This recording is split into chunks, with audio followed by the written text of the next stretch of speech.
जमलेल्या माझ्या तमाम मराठी बांधवांनो, भगिनींनो आणि मातांनो,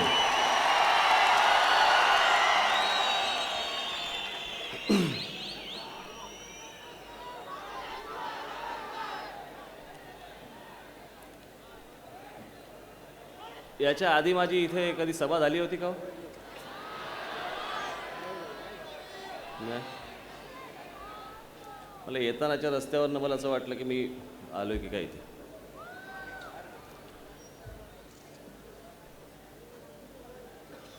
आत्ता कल्याणवरून मी, आता बंद करा तुमचा आवाज. कल्याणवरून मी आत्ता इथे डोंबिवलीमध्ये आलो. 6:15 निघालो होतो, 8:05 पोचलो. धन्य आहात तुम्ही सगळे.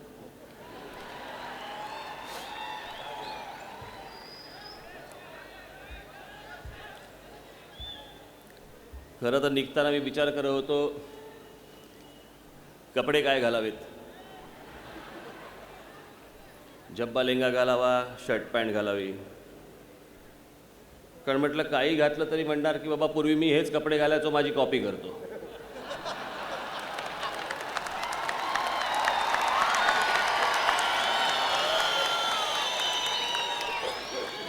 नंतर विचार केला जाऊन ते शर्ट पॅन्ट घालू, अंगावर काहीतरी घातल्याशी मतलब चला.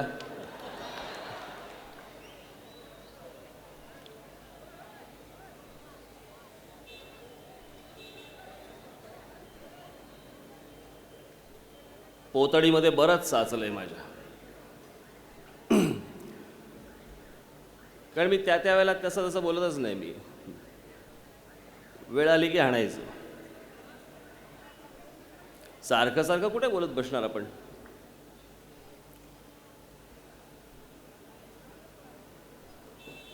एक विषय मी काय बोललो आणि तो आत्मविश्वासाने बोललो.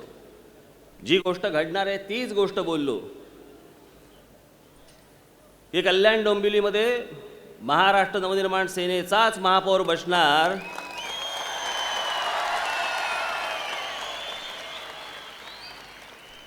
लगेच सगळी चुळबुळ सुरू झाली.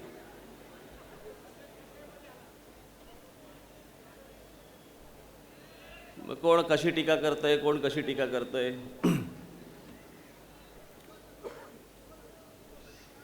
कोणीतरी आलं इथेच येऊन गेलं पहिल्यांदा, नंतर दिसलंच नाही ते.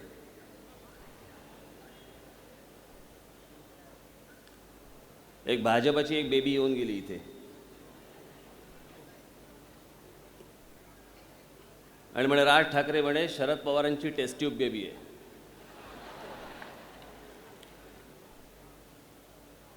आता प्रत्येकाचं बघण्याचा दृष्टिकोन असतो, त्याला आपण काय करणार.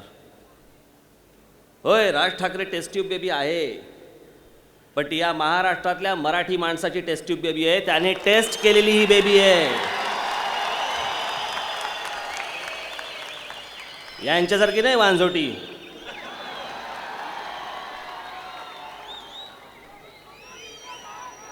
चला घरी उपयोग नाही, बाहेर उपयोग नाही.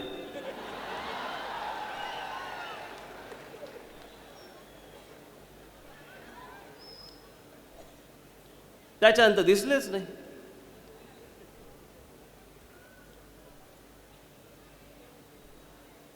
मग अजून वेगवेगळ्या लोकांनी सुरुवात केली.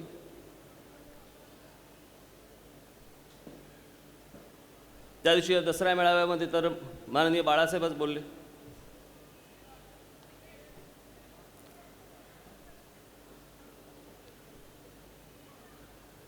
याच्या आधीही मी त्यांना मानत होतो, आजही त्यांना मानतो आणि उद्या देखील मी त्यांनाच मानणार.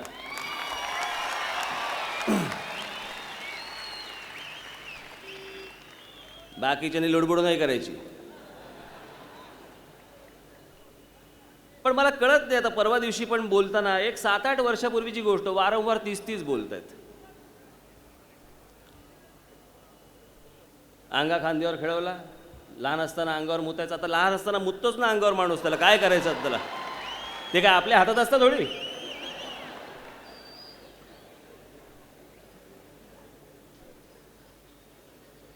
बरं साला कडेवर आवरता पण येत नाही त्यावेळेला. करणार काय आपण.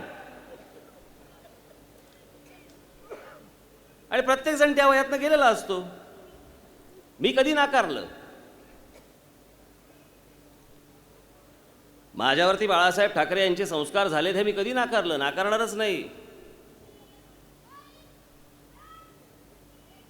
एवढा एवढा असल्यापासून ते मला प्रत्येक सभांना आणि प्रत्येक ठिकाणी आंदोलनांना प्रत्येक ठिकाणी घेऊन गेले.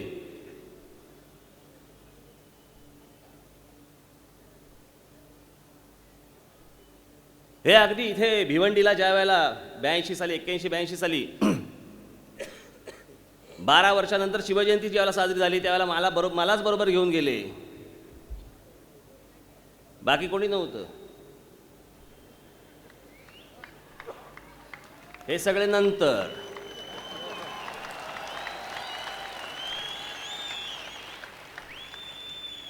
आणि जे जुने शिवसैनिक आहेत ज्यांची वय आता जवळपास 60च्या आसपास आहेत, 50च्या आसपास आहेत, त्यांना विचारा ना की त्या सगळ्या काळामध्ये मला बरोबर ते कोणाला घेऊन जायचे. मग पनवेलची चॅलेंज मीटिंग असो नाही तर अजून या भिवंडीचा असो नाही तर अशा अनेक सभा, अनेक आंदोलनं, अनेक ठिकाणी ते मला लहानपणापासून घेऊन गेले. ते लहानपणापासून मी जे पाहिलं, जे बघत होतो, जे घरात पाहत होतो,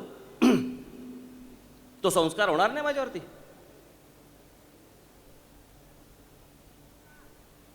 मी जर समजा भाषण असं समजा करत असतो की अयोध्या में एक बात होती है, तर तुम्ही बोलला असतात की बाबा हा कॉपी करतो. आता याला काय म्हणायचं? आणि हो, तुमचेच संस्कार आहेत. मी व्यंगचित्रकार झालो, माझ्या ब्रशच्या लाईन्स आहेत. माझे वडील देखील व्यंगचित्रकार, तेही व्यंगचित्रकार होते. पण माझ्या ब्रश स्ट्रोक मधला जो संस्कार आहे तो बाळासाहेबांचा आहे. त्याबद्दल कधी कोणी बोललं नाही कॉपी करतो.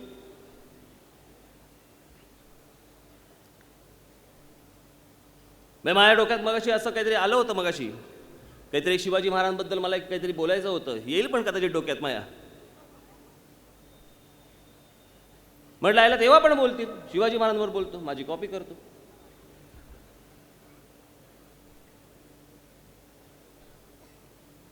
लहानपणापासून तुम्हालाच पाहत आलो मी, तुमचेच संस्कार माझ्यावरती आहेत. आणि शेवटी हे करत असताना मी ज्यावेळेला लोकांसमोर जातो, जनतेसमोर जातो, माझ्या महाराष्ट्रातल्या मराठी माणसासमोर येतो, मी जे काही विचार मांडतो, मी जी काही गोष्ट सांगतो, तेव्हा सांगायचा विचार पण माझे आहेत. माननीय शिवसेना प्रमुखांनी मराठी माणसासाठी पूर्वी खूप गोष्टी केल्या, मी नाकारूच शकत नाही कोणी. पण त्याच्या अगोदर माझे आजोबा देखील ह्याच गोष्टी बोलले होते, तेव्हा नाही वाटलं कॉपी.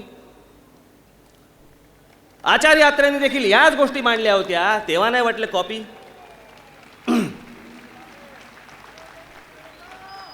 आचार्य यात्रेंचं वाघ नख नावाचं पुस्तक वाचा. ते पुस्तक वाचताना तुम्हाला असं वाटेल की आचार्य यात्रेंचं पुस्तक वाचतोय की बाळासाहेब ठाकरेंचे अग्रलेख वाचतोय. हे त्या काळी त्यांनी लिहून ठेवले, संयुक्त महाराष्ट्राच्या चळवळीच्या अगोदर, त्याच वेळेला. शेवटी प्रत्येकाचे संस्कार असतात. माननीय बाळासाहेबांची एक ठाकरी भाषा म्हणतो आपण, तशी एक आचार्य यात्रेंची भाषा होती. माझ्या आजोबांची, प्रबोधनकार ठाकरेंची एक भाषा होती. शेवटी त्या गोष्टी येतातच ना, पुढे चालत राहतातच ना. या सगळ्या गोष्टी बोलत बसण्यापेक्षा मला असं वाटतं मी जी गोष्ट बोलतोय ती महाराष्ट्रातल्या प्रत्येक मराठी माणसाला का पटते आणि तो मला मतदान का करतो आणि माझे आमदार आणि माझे लोक का निवडून जातात, मला असं वाटतं हा विचार करणं सर्वात महत्त्वाचं आहे. आणि तुम्हाला ते का होत नाहीये आज?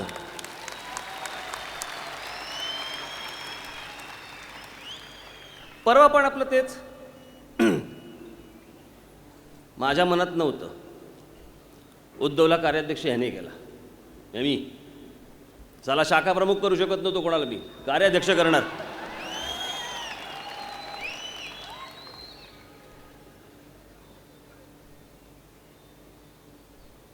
तो महाबळेश्वरचा प्रसंग मला अजूनही आठवतं नाही. ते काय महाबळेश्वरला दुसरं झालं नाही, त्याच्या अगोदरही माननीय बाळासाहेबांच्या ही गोष्ट मनात होती, ही गोष्ट करायची होती. वाटत होतं की मी मध्ये येईन,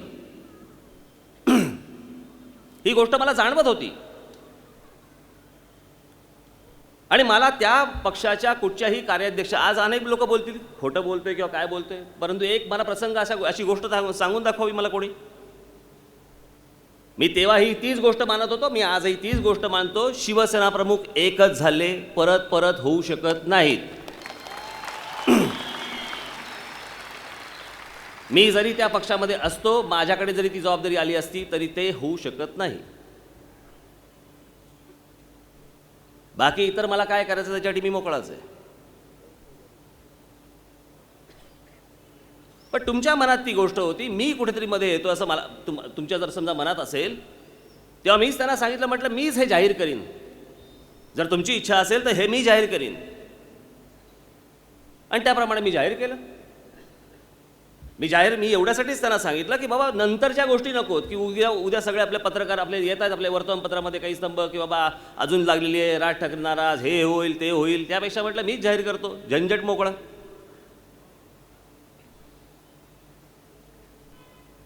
बरं, तुमचा पक्ष आहे तो, तुम्ही सर्वस्वी त्याचे मालक आहात. त्या पक्षामध्ये कोणाला काय करायचं आणि काय नेमायचं हा सर्वस्वी तुमचा अधिकार आहे. इतका मोठा निर्णय काय तर म्हणे मला माहितीच नव्हतं. मी तिकडे म्हणे मेळाव्याच्या ठिकाणी गेलो तर बघितलं तर हारांचे ढिगारे. महाबळेश्वर काय हारांसाठी प्रसिद्ध आहे काय? चला स्ट्रॉबेरीचे बॉक्स आणले मी समजू शकतो, चिक्के आणले मी समजू शकतो, हार आणले.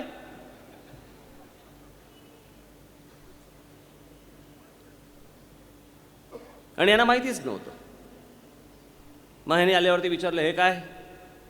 म्हणे नाही, राजने उद्धवला कार्याध्यक्ष केला. कोणाला विचारून केला? बोला आता. हे 8:30 नंतरची असणार आहे.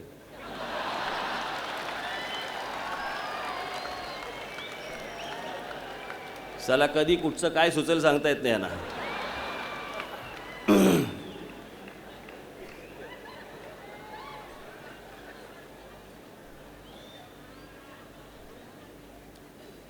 माननीय बाळासाहेबांना अत्यंत नम्रपणे मला एकच प्रश्न विचारायचा आहे आपल्या सर्वांसमक्ष.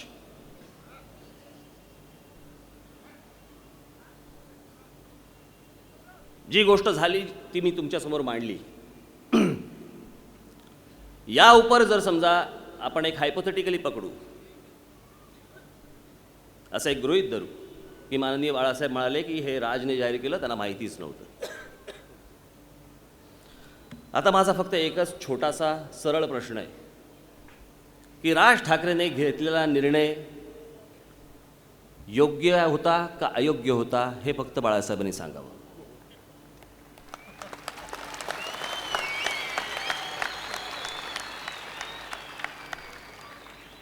अयोग्य होता तर तो माणूस अजून तिकडे का? आणि योग्य होता तर मग माझे दुसरे निर्णय कसे काय चुकले? हाच कसा बरोबर निघाला?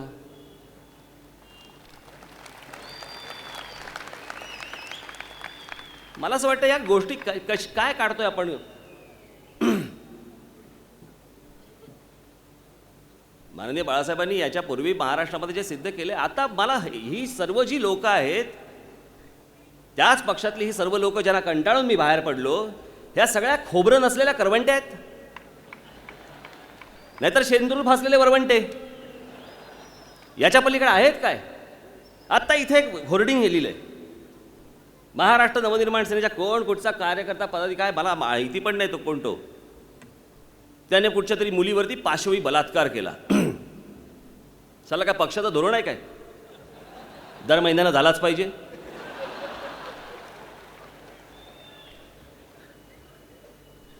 की बेते यांची मला किती बिथरले रातून किती हादरले ते ह्याची ही लक्षणं आहेत.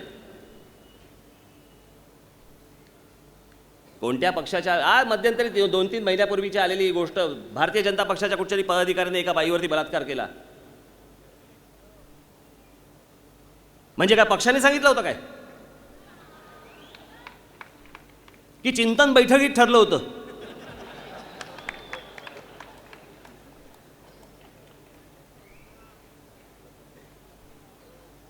एखाद्याच्या मनात येतं, मूर्ख असतो एखादा, त्याचा पक्षाशी काय संबंध? पण मला भारतीय जनता पक्ष शिवसेनेला प्रश्न विचारायचा आहे, तो तर कोणता तरी कार्यकर्ता त्याला तर काढून पण टाकला असेल.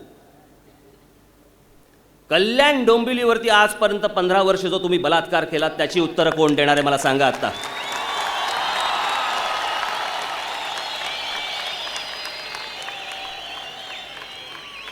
त्याची कोणी उत्तर द्यायची? शरम पण वाटत नाही की अशा सगळा अख्खा गलथान कारभार केल्यानंतर परत जाता आणि मतं मागता? 15 वर्ष कशाला म्हणतात? 15 वर्ष, त्यातली 2.5 वर्ष त्या काँग्रेस एनसीपीची, तेही तसेच.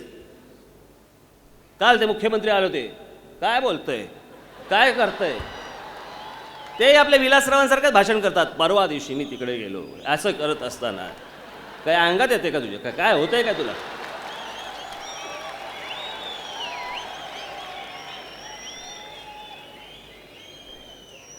कल्याण डोंबिवली महानगरपालिका म्हणे जर समजा आमच्या हातात दिली, काँग्रेसच्या हातात दिली, छप्पर फाडके म्हणे त्यांना आम्ही निधी देऊ. छप्पर फाडके. आणि नाही दिली तर सिलिंग बंद.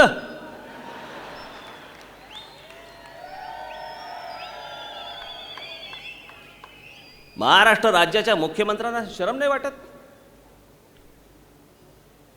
महाराष्ट्रातल्या भागाभागामधल्या लोकांमध्ये तुम्ही वेगळेपण दाखवता तुम्ही राज्य करत असताना, की तुमच्या हातात सत्ता दिली तरच तुम्ही छप्पर फाडके निधी देणार आणि नाही दिली तर ही मरोत माणसं तडफडून मरोत.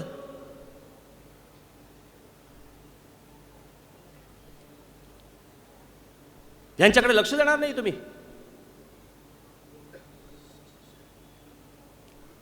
हे कोणते राज्य करते? ते ही काय माणसं आहेत?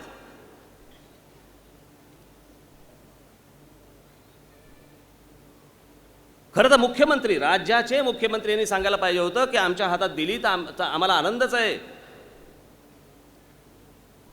पण जरी नाही दिली तरी कल्याण डोंबिवलीची आम्ही चांगली रचना करून देऊ, त्याच्यासाठी व्यवस्थित चांगला निधी देऊ, हे मुख्यमंत्र्यांनी सांगायला पाहिजे होतं. याच्याऐवजी तुम्ही म्हणतात की आम्हाला दिलं तर निधी देऊ.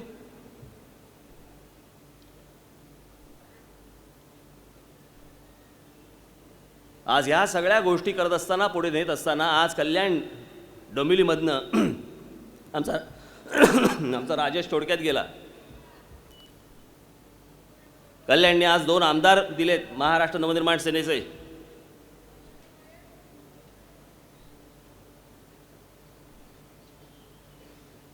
आणि हे तुम्ही जे दाखवलेलं प्रेम आहे, या प्रेमाला मी कधीही तडा जाऊ देणार नाही, कधीच नाही. केवळ कल्याण डोंबिवलीबद्दल नाही सांगत आहे मी, प्रत्येक ठिकाणी जिकडे जिकडे सगळ्या लोकांनी आज जेवढी आंदोलनं झाली, इतक्या माझ्या आपल्या बरोबरच्या सहकार्याने तुमच्यापैकी अनेक जण असतील, इतक्या लोकांनी लाट्या काट्या खाल्ल्या, तडीपाऱ्या भोगल्या.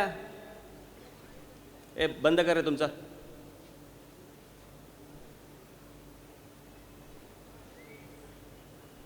ते काय टी व्हीवरचा कार्यक्रम आहे काय? ते बसलेले असतात नाही कधी, कुठचंही गाणं लागलं की असे करतात. कोणतंही गाणं लागू दे चालेल. 5-50 जण आणून ठेवलेले असतात.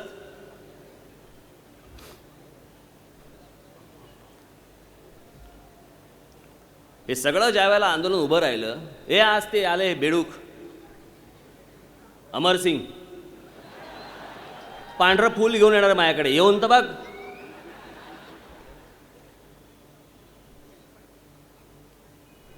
आज बोलतायत की आम्ही महाराष्ट्राची माफी मागतो, आम्ही म्हणे धृतराष्ट्रासारखे बसलो होतो, अबू आज मी काय करत होतो आम्हाला माहीत नाही. माहीत नाही? तुझ्या ठेवण्यावरती आज लात बसली म्हणून तुला हे सुचतंय सगळं, आणि सगळ्यांनी नाकारलं म्हणून तू आज बाहेर पडलायस. आज सुचतंय तुला हे. त्यावेळेला कसा फुटकार टाकत होता, समाजवादी पार्टीमध्ये असताना कसा फुटकार टाकत होता, काय काय बडबड होता त्यावेळेला. आज हे शहाणपण सुचतंय. का केलं, कशासाठी केलं? मी आत्ता एक आर्टिकल आणले तुमच्यासाठी, कालच्या टाइम्स ऑफ इंडियामध्ये आलेलं आहे.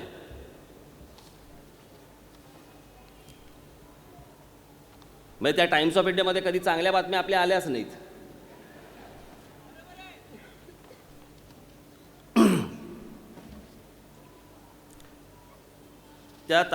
त्या टाइम्स ऑफ इंडियामध्ये कालच्या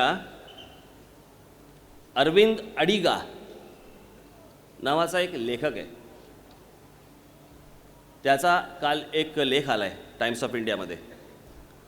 बघा, टाइम्स ऑफ इंडियामध्ये आला आहे. ह्याच्यावरती कोणाचा ब्र नाही, ह्याच्यावरती कोणाची चर्चा नाही, ह्याच्यावरती कोणी काही सांगत नाही, बोलत नाही. उत्तर प्रदेश बिहारमध्ये याच्याबद्दल चर्चा नाही. सत्ताधारी गप्प, काँग्रेसवाले गप्प, केंद्रातले लोक गप्प. हा माणूस, याला बुकर अवॉर्ड मिळाला आहे. बुकर अवॉर्ड विनर आहे हा. म्हणजे जसं नोबेल अवॉर्ड असतं, नोबेल अवॉर्ड, तसं एक बुकर, इतकं प्रतिष्ठित मोठं एक अवॉर्ड आहे. ते अवॉर्ड मिळालेला हा लेखक आहे. तो लेखक टाइम्स ऑफ इंडियामध्ये काय लिहितोय बघा. मी हीच गोष्ट सतत वारंवार सांगतोय महाराष्ट्रामध्ये, तर माझ्यावरती केसेस टाकतायत. 90-95 केसेस आहेत माझ्यावरती आज देशभरामध्ये. फरक नाही पडत, तो भाग वेगळा.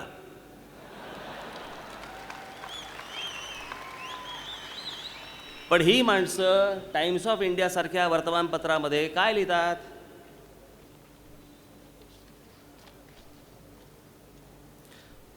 Tamilians care about Tamil Nadu and Malayalis about Kerala. Kannadigas, wherever they are, inside the nation or in Silicon Valley, must become more active. Many excellent NGOs have sprung across the state, and if you spend a few minutes scanning the internet, you will find one that is right for you. Strengthening the Kannada culture identity is another part of the solution, but do pay attention, my fellow Kannadigas, Gaudas, Murtis, Sheikhs and D'Souza's. म्हणजे सगळे आले, जाती आल्या, धर्म आल्या, म्हणजे तिकडच्या कन्नडामध्ये. All of you, 10 years from now, if the residents of Bihar tease you for coming from India's most lawless state, don't say that you had no warning. तुम्हाला कोणी सांगितलं नव्हतं, तुम्हाला अगोदर कोणी वॉर्निंग दिली नव्हती. की लेख त्याचा असा आहे की मी आज ज्या वेळेला कन्नडामध्ये केरळामध्ये जातो त्यावेळेला मला आजूबाजूला लोक हे कानडी सोडून मला हिंदी बोलताना दिसतात, मला इतर भाषा बोलताना दिसतात. मी जर समजा कानडी बोलण्याचा प्रयत्न केला तर समोरचा माणूस माझ्याशी हिंदीत बोलतो. मी त्याला सांगितलं की अरे आपण कानडी आहोत, आपण कानडी भाषा बोलली पाहिजे, असा तो लेख आहे अख्खा.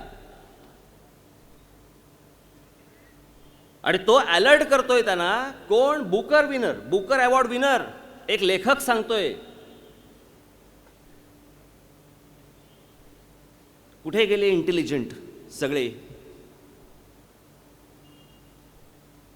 आम्ही काही केलं की तत्वज्ञान जोडणारे जे असतात ना, कुठे गेले आता? मी बोललो की राज ठाकरे देश तोडतो, आणि इतकं मोठं अवॉर्ड मिळालेला एक लेखक टाइम्स ऑफ इंडियासारख्या वर्तमानपत्रामध्ये देतो की उद्या जर हे बिहारी जर तुमच्याकडे कर्नाटकात घुसले, ज्या बिहारमध्ये कायदा आणि सुव्यवस्था पाळली जात नाही असं एक स्टेट, असं त्यांनी म्हटलेलं आहे इथे, अशा राज्यातनं जर लोक तुमच्याकडे आले तर नंतर सांगू नका की तुम्हाला अगोदर वॉर्निंग मिळाली नव्हती. मी काय वेगळं बोललो? मी काय वेगळं बोलत होतो? आजही मी तीच गोष्ट सांगतोय आणि मी तीच गोष्ट सांगणार की प्रथम मराठी इथे नोकऱ्या मिळणार असतील तर त्याही मराठीच, जन्माने मराठी असलेल्या मुलांनाच इथे पहिल्यांदा प्राधान्य मिळालं पाहिजे महाराष्ट्रामध्ये.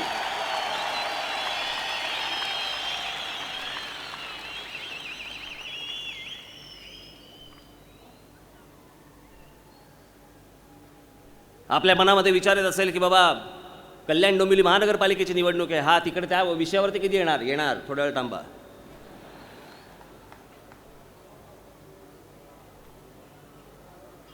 हे सगळे आंदोलन ज्यावेळेला पेटवली, सगळं अख्खं माझ्यावरती उठलं. ते राहुल गांधी एक आत्ता शिवसेना कल्याण डोंबिवलीत बोर्ड लावते, सिग्नेचर कॅम्पेन. या सगळ्या विषयावरती ज्यावेळेला राज ठाकरेंनी आणि माझ्या सर्व सहकाऱ्यांनी ज्यावेळेला रान पेटवलं आणि ज्यावेळेला इतकं सगळं झालं, कुठे होती शिवसेना? कुठे होते उद्धव ठाकरे? तेव्हा काय चेकवर सह्या करत होतात? आज राहुल गांधी बोलल्यानंतर, बिहाऱ्यांबद्दल बोलल्यानंतर मी इतके महिने बोलतोय, इतके दिवस बोलतोय, इतकी वर्ष बोलतोय, तेव्हा का नाही आलात माझ्या पाठीमागे उभे राहायला?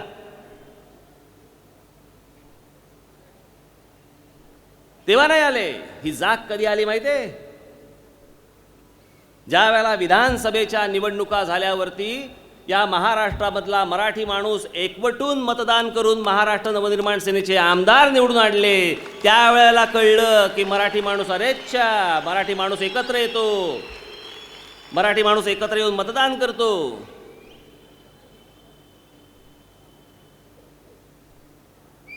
पूर्वी शिवसेनेने मराठी माणसाबद्दल काही केलं नाही असं अजिबात माझं म्हणणं नाही. पण 86-87 साली ज्या वेळेला हिंदुत्व हातामध्ये धरल्यानंतर पुढे काय? मी हे सगळे आत्ता इंटरव्ह्यू घेत होतो. मला अनेक लोक सांगत, मी काय आज काय पहिल्यांदा कल्याण डोंबिवली पाहतोय काय? मी काय मी अटकेच्या वेळेला पाहिलं असं नाही, पूर्वीपासून पाहिले. सुंदर टुमदार छान शहर होतंय, टांगे चालायची.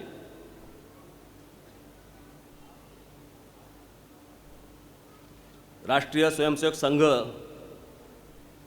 याला मानणारा एक मोठा वर्ग आज या सगळ्या कल्याण डोंबिवलीमध्ये आहे, खास करून डोंबिवलीमध्ये.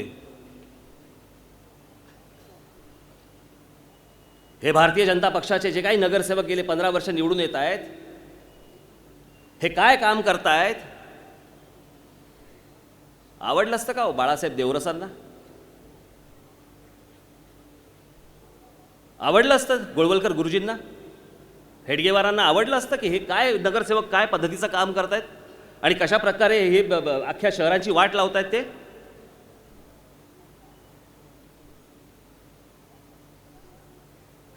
नरेंद्र मोदी तिकडे गुजरातमध्ये आत्ता महानगरपालिकेच्या निवडणुका झाल्या, 92% मतदान झालं त्यांना. नरेंद्र मोदींच्या मागे 92% मतदान कशाला म्हणतात?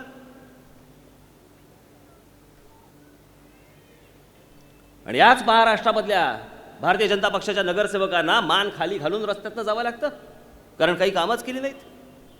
तोडबाजा तोडपाण्या याच्यातच हे शिवसेना आणि भाजपचे सगळे नगरसेवक रमले. काय करून ठेवलं या शहराचं? मग काही भाग तर मी आता बघत होतो ना, मला असं वाटलं अख्खा पाडावाण नवीन बांधावा. काहीही देऊ शकलं नाहीत. मी माझ्या उद्या येणाऱ्या माझ्या वचकनाम्यामध्ये मी हे सांगितलेलंच आहे. अहो, शहरं उभी करणं म्हणजे काय रॉकेट सायन्स नव्हे. बाजूच्या आपल्या राज्यांमधली अनेक शहरं ही आकार घेऊ शकतात. महाराष्ट्रानं काय घोडं मारलंय?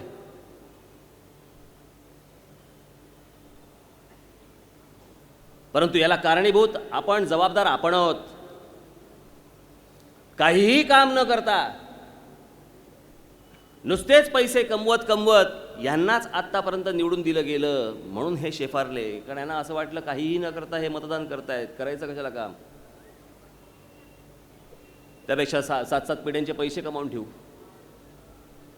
हा नेहमी प्रश्न पडतो मला. अनेक जण लोक सांगतात की हा कोण आमदार आहे, हा नगरसेवक आहे, हा अजून कोणतरी मंत्री आहे, यांच्याकडे 1000 कोटी आहे, त्याच्याकडे 2000 कोटी आहेत. एकत्र कशी दिसतात माहीत नाही, पण असतात. 7-7 पिढ्यांचे पैसे कमावून ठेवलेत या माणसांनी, या मंत्र्यांनी. मला कधी कळत नाही साला 7-7 पिढ्यांचे पैसे कशाला कमवून ठेवायला लागतं तुम्हाला? पुढच्या 6 पिढ्या काय अपंग निघणार आहेत काय? तुझ्यावर काय जबाबदारी टाकली आहे का कोणी? त्यांची पण सोय तूच लाव म्हणून? असेल त्यांच्यात कपॅसिटी तर करतील ते पुढे काम, पण ह्याच्यातच गुंतलेत. कल्याण डोंबिवलीची अवस्था ही काय मी तुम्हाला सांगायची गरज नाही, त्याला अवस्थाच म्हणतात. रस्ते बघा, मी मध्यंतरी फोटो पाहिला ज्याच्या रस्त्यावरती नुसते खड्डे पडलेले होते. त्या खड्ड्यावरती येऊन काहीतरी डांबरीकरण, काहीतरी माती बिती टाकली आणि नाव काय दिलं? Australian technology. च्या मायला, हे कधी गेलेत तरी काय ऑस्ट्रेलियाला? बघितलेत रस्ते कधी जाऊन ऑस्ट्रेलियाचे? चला ट्रकमधनं माती टाकताय, वाळू टाकताय आणि ऑस्ट्रेलियन टेक्नॉलॉजी. जणू काय तुम्हाला कळतच नाही.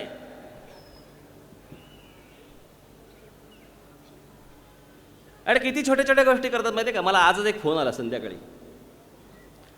मुंबई महानगरपालिकेमधल्या महाराष्ट्र नवनिर्माण सेनेचे जे नगरसेवक आहेत त्यांच्या वॉर्डातल्या कचऱ्यांचे फोटो काढायला सांगितलेत आणि ते फोटो आणून तुम्हाला दाखवणार आहेत. बघा महाराष्ट्र नवनिर्माण सेनेच्या नगरसेवकांच्या वॉर्डामध्ये कसा कचरा असतो आणि कसे करतात. मुंबई महानगरपालिकेतले जे वॉर्ड ऑफिसर्स आहेत, जिकडे माझे नगरसेवक आहेत, त्या वॉर्ड ऑफिसर्सना सांगा माझ्या नगरसेवकांचं ऐकायला कसा वॉर्ड चकाचक करून ठेवतो ते बघा तुम्ही.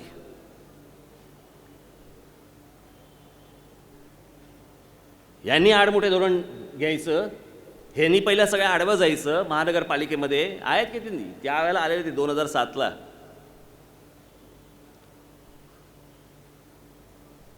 आता पुढची येईलच मुंबई महानगरपालिका. ती जेव्हा हातात घेईन त्याला बघा कशी मुंबई चकाचक करतो ती. पण त्याच्या आधी कल्याण डोंबिवली, त्याच्या आधी कल्याण डोंबिवली. मी माझा जो वचकनामा येईल आता 27 तारखेला मी आपल्यासमोर येईल असतो. ठराविकच गोष्टी दिल्यात मी, एक 7, 8, 10 गोष्टीच दिल्या आहेत. जेवढ्या गोष्टी दिल्यात तेवढ्या बोलतोय, करीन म्हणजे करीन.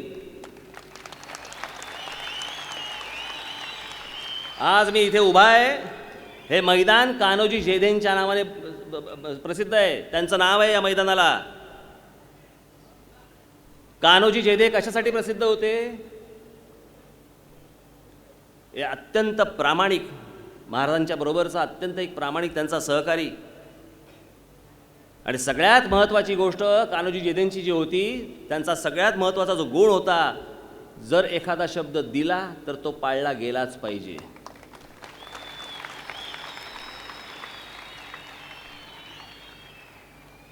कान्होजी जेधेंच्या नावाने आज हे मैदान इथे उभं आहे.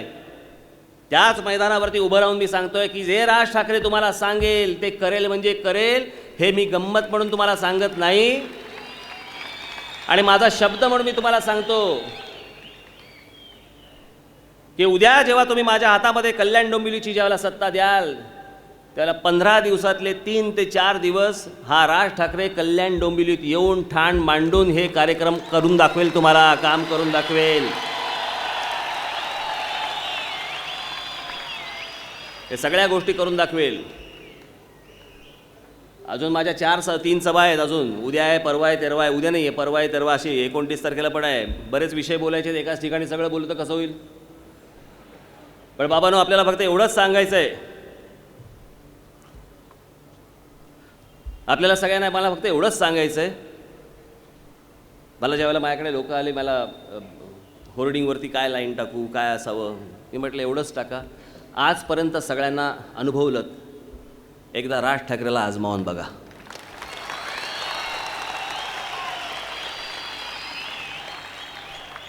आणि दिल्याशिवाय हातात ही गोष्ट दिल्याशिवाय कळणार तरी कसं हो?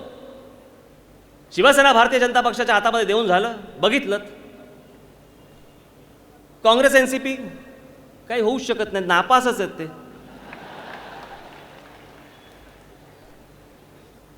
काल बघितला तो रावण एका स्टेजवर, बघितला काल होती ना सभा, दादा तोंड, काही उपयोग नाही. आणि नुसतेच वैयक्तिक आरोप आणि हे करून काही होणार काहीच नाहीये. पण मला फक्त आपल्याला एवढंच सांगायचं आहे, माझा वचकनामा तो येईलच 27 तारखेला, परंतु त्याच्यामध्ये ज्या गोष्टी येतीलच, माझ्या पुढच्या सभांमध्ये मी काय काय गोष्टी करणार आहे, कारण मी वचकनाम्यासाठी थांबलो नाही. तर वचकनामा इथे आमचे सगळे पत्रकार बांधव उभेच आहेत. आत्ता बोलतोय काय छापून टाकू, थोडा सस्पेन्स ठेवलेला बरा असतो. असं काय फार मोठे काही गुपितं नाही आहेत त्याच्यामध्ये, परंतु त्याच्यामध्ये ज्या गोष्टी सांगितलेल्या आहेत त्या गोष्टी मी आपल्याला फक्त वचन देतो की त्या गोष्टी माझ्याकडनं होतील, होणार आणि होणार. ज्याच्यामध्ये रस्त्यांविषयी आहेत, पाण्याविषयी, काय हो भयानक आहे हो. चला चिमणीच्यासारखे डास दिसतात एवढे मोठे, त्याला डास आहे का चिमणी कळत नाही. आणि रस्त्यावरची ही घाण वगैरे, हे सगळे रस्त्यावर कुत्रे फिरतायत, अनधिकृत सगळ्या रिक्षा फिरतायत, बसायला जागा नाहीत. हे अशी शहरं उभी राहतात. मी जगभर अनेक देशांमध्ये फिरलेलो आहे हो. ते सगळे देश पाहिल्यावर लाज वाटते आपल्या देशाची. देशाची म्हणजे यांनी करून ठेवलेल्या देशाची. सगळीकडे बजबजपुरी, सगळीकडे गोंगाट. म्हणजे आत्ता ते सकाळपासून, अरे बाबा, ते म्हणजे त्याच्यात माझ्याही पक्षाचे आलेच, ते जे काय रिक्षातनं बोंबलत आहेत ना, काय काय बोलत होते ते.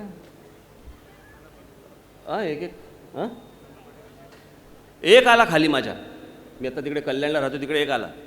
कसा प्रचार केला असेल त्याने, नाना पाटेकरच्या आवाजात. आज आला ओमप्रकाशच्या आवाजात. कोणतरी अपक्ष विपक्ष होता. माझं फक्त आपल्याला एवढंच सांगणं आहे, सर्व कल्याण डोंबिवलीतल्या माझ्या सर्व माता भगिनी बांधवांना माझी फक्त एवढीच विनंती आहे की हे सगळं करत असताना माझ्या हातात जर सत्ता देणार असाल तर ती पूर्ण सत्ता हवी मला हातात.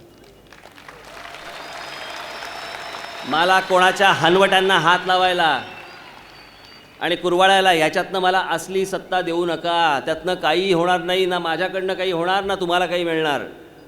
पुन्हा हीच लोकं बसणार, पुन्हा हेच सगळं टेंडर्स आणि ह्याच सगळ्या गोष्टी होत राहणार.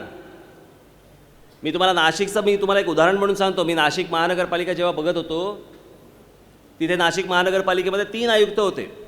3 आयुक्त म्हणजे मी जेव्हा 2-2.5 वर्ष जेव्हा पाहत होतो, कारण नंतर ते सगळ्या पक्षामधला गोंधळ सगळं सुरू झाला, मी सोडून बंदच करून टाकलं ते. त्या सगळ्या काळामध्ये तिथे 3 आयुक्त आले. 3ही आयुक्तांना मी एका कुठच्याही पक्षाचा नेता आहे, ती महानगरपालिका माझ्या पक्षाच्या हातात आहे म्हणून मी कुठेतरी असा बसलो नाही की तो येऊ देत मला भेटायला वगैरे. मी गेलो त्यांच्या कार्यालयात, गेलो महानगरपालिकेच्या त्यांच्या ऑफिसमध्ये गेलो, त्यांना एक पुष्पगुच्छ दिला आणि पुष्पगुच्छ हातामध्ये दिल्यानंतर मी त्यांना फक्त एवढंच सांगितलं, म्हटलं मी इथे नाशिक महानगरपालिकेतल्या टेंडरमधले पैसे खायला आलेलो नाही. मला त्याच्याशी काही कर्तव्य नाही. माझी फक्त एकच इच्छा आहे, तुम्ही टेंडर कोणाला देणार वगैरे हा भाग सोडून द्या. मी जसं आखीन तसे रस्ते, तशा बागा, तशा गोष्टी या मला झालेल्या दिसल्या पाहिजेत.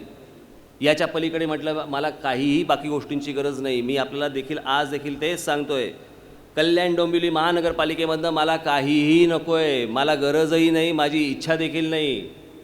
परंतु ह्या कल्याण डोंबिवली शहराला अशा शहराला एक आकार येऊ शकतो, आकार देऊ शकतो, ही एवढी गोष्ट फक्त मला तुम्हाला दाखवून द्यायची आहे आणि जी गोष्ट सहज शक्य आहे. मी तुमची मतं मिळावीत याच्यासाठी म्हणून मी तुम्हाला सांगत नाही की हे सहज शक्य आहे, हे खरंच शक्य आहे. याच कल्याण डोंबिवलीमधले आर्किटेक्ट्स, इंजिनियर आणि इतर सर्व लोक, मी तिथे ज्यावेळेला गेलो नाशिकमध्ये जेवायला, तेव्हा नाशिकमधल्या एका आर्किटेक्चरल कॉलेजमधला सगळ्या मुलांना मी बोलवलं. त्या आर्किटेक्चरल कॉलेजमधल्या मुलं आली, सगळे मुली आल्या आणि मी त्या सर्व मुलींना फक्त एवढंच सांगितलं, म्हटलं मला 10 दिवसात तुम्हाला नाशिक शहर कसं वाटतं त्याचं एक डिझाईन करून द्या. रस्ते कसे असावेत, म्हटलं माझ्या मनातले रस्ते हे आहेत, पण ते दिसतील कसे असावेत. इथे जे इंजिनियर्स आहेत, हे जे बांधणार आहेत, हे बांधणार त्यांच्यासमोर जे स्पेसिफिकेशन्स जायला पाहिजेत ती तर गेलीच पाहिजेत. आणि त्याच्यासाठी मी ती संपूर्ण आखणी केली, महानगरपालिकेमध्ये ॲप्रूव्ह करून घेतलं आणि त्याच्या पद्धतीचेच रस्ते पुढे सुरू झाले, ज्याला एज टू एज डांबरीकरण ज्याला म्हणतात, की ज्याच्यानंतर काही गोष्टी होत नसतात, रस्त्यावरती कुठच्या गोष्टी येत नसतात. आपल्याकडे नेहमी बांधणी ही अशीच होते की एकदा फुटपाथ असतो, एक तर असतो तसं नाही, पण असलाच तर त्याच्या बाजूनी माती असते आणि मग डांबरीकरण सुरू होतं. त्यातली माती परत रस्त्यावरती येते, त्याच्यावरनं गाड्या जातात, ट्रक जातात, पाणी पडतं, त्यातनं खड्डे होतात, पुढचं काम सुरू. कारण आमच्याकडे दुसरा धंदा काय, निकृष्ट दर्जाचं काम करायचं, ते एवढ्याचसाठी की ते जर समजा मला सांगा 20-25 वर्ष जर समजा त्या रस्त्यांना काही होणार नसेल, हे जातील कुठे इंजिनियर आणि हे सगळे कंत्राटदार आणि सगळे लोक. यांना हवं आहे तो 6 महिन्यात तो रस्ता खराब झाला पाहिजे, 6 महिन्यात त्या रस्त्यावरती खड्डे पडले गेले पाहिजेत. कारण ते जर खड्डे पडले गेले, आता साधी गोष्ट लक्षात घ्या, मी एक शब्द म्हणून मी तुम्हाला सांगतो, माझ्या कारकिर्दीत ज्या वेळेला या रस्त्यांच्या निविदा निघतील त्या निविदेमध्ये तिथेच दिलेलं असेल की जर एकतर खड्डा पडून द्यायचा नाही, रस्ता तसाच चांगला झाला पाहिजे, आणि जर समजा खड्डा पडला तर खड्डा बुजवण्याची, त्याच्यात पैसे घालण्याची जबाबदारी ह्या त्या कंत्राटदाराचीच असेल, महानगरपालिकेची नाही. तुमच्या आमच्या पैशावरनं ह्यांना कंत्राटं द्यायची. तुम्ही करदाते, रोड टॅक्स पण भरायचा, हे सगळे टॅक्स भरायचे, त्याच्यानंतर हे रस्ते बांधणार, रस्त्यामध्ये हे खड्डे होणार आणि खड्डे बुजवायला परत महानगरपालिका एक सेपरेट वेगळं बजेट काढणार आणि परत त्याच्यातनं खड्डे बुजवणार, त्या खड्ड्याच्या बजेटमधनं पण पैसे खाणार. हे मी तुमच्या टाळ्यांसाठी नाही बोलत आहे, हे होतंय. हे फक्त कल्याण डोंबिवलीत नाही, मुंबईत देखील तेच होतंय, ठाण्यात देखील तेच होतंय, नाशिकमध्ये तेच होतंय, पुण्यामध्ये तेच होते, प्रत्येक महानगरपालिकेत हे असंच होतंय. सगळ्यांनी मिळून वाटून खायचंय. तुम्ही बोंबललात तरी चालेल, खड्ड्यातनं पाय मुरगळून पडलात तरी चालेल, मोटरबाईक चालवत असताना त्या खड्ड्यामध्ये आडवे येऊन मेलात तरी चालेल, आम्ही पैसे खात राहणार, एवढंच ह्यांना फक्त करायचं आहे. का करतायत हे लोक? कारण यांना पूर्ण कल्पना आहे की आम्ही कसेही वागलो तरी हे आम्हाला मतदान करतात, म्हणून हे असेच वागत राहतात. जोपर्यंत यांना सत्तेवरनं जेवपर्यंत तुम्ही फेकून देत नाही, जोपर्यंत यांना या गोष्टींची जाणीव होत नाही की एखादा समाज, एखादा वर्ग, एखादी लोक, जनता जर समजा भडकली, बाजूला फेकून दिल्यानंतर काय होऊ शकतं, ही जाणीव करून देण्यासाठीची ही आत्ताची निवडणूक आहे, तुमच्या समोर आलेली आहे. बाबांनो, संधी वारंवार येत नसते. मी समजू शकतो की 15 वर्ष तुम्हाला कोणी पर्याय नव्हता. शिवसेना, भारतीय जनता पक्ष एका बाजूला, राष्ट्रवादी काँग्रेस आणि काँग्रेस एका बाजूला. मी समजू शकतो की तुम्हाला पर्याय नव्हता. आज पर्याय आहे. हे मी इथे उभा आहे, माझा पक्ष इथे उभा आहे, हा पर्याय तुमच्या समोर आहे.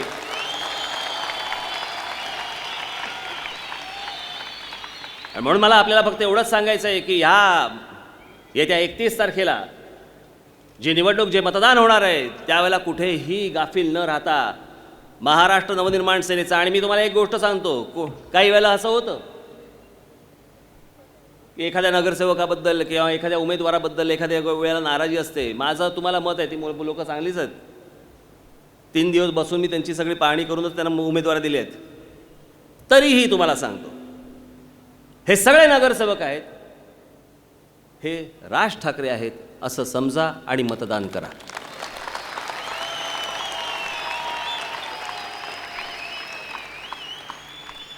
ही संधी आपल्याला आज चालून आलेली आहे. हे सगळं परिवर्तन घडवण्याची संधी आपल्यासमोर चालून आलेली आहे. हा बदल आपण घडवू शकता.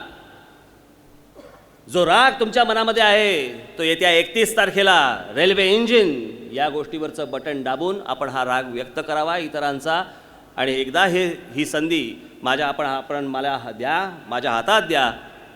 आज सांगतो परत, उद्याची 5 वर्ष दिल्यानंतर मी ज्यावेळेला शिवसेनेमध्ये असताना कल्याण डोंबिवलीच्या 2005च्या मला असं वाटतं निवडणुकीला मी आलो होतो, आणि तेव्हा मी सांगितलं होतं की हे जर नगरसेवकांनी काम केलं नाही तर मी परत ह्यांच्या प्रचारासाठी कधीही येणार नाही. नाही आलो.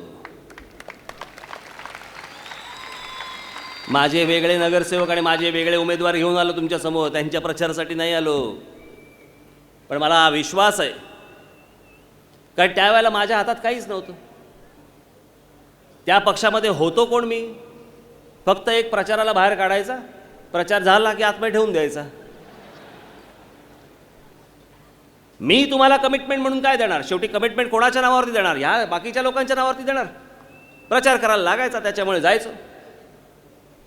आज माझा स्वतःचा पक्ष आहे, हे माझे सर्व स्वतःचे लोक आहेत.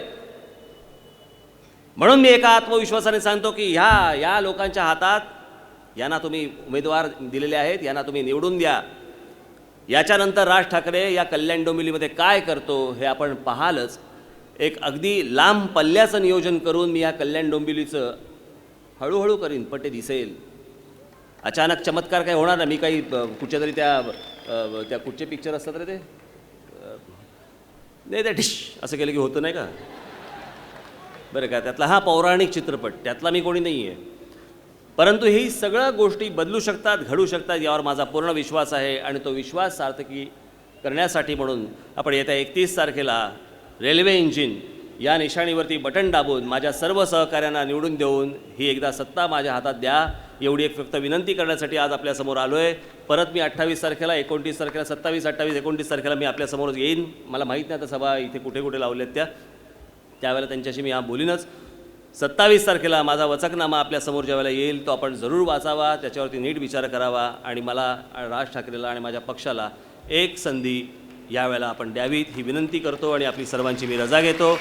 जय हिंद, जय महाराष्ट्र.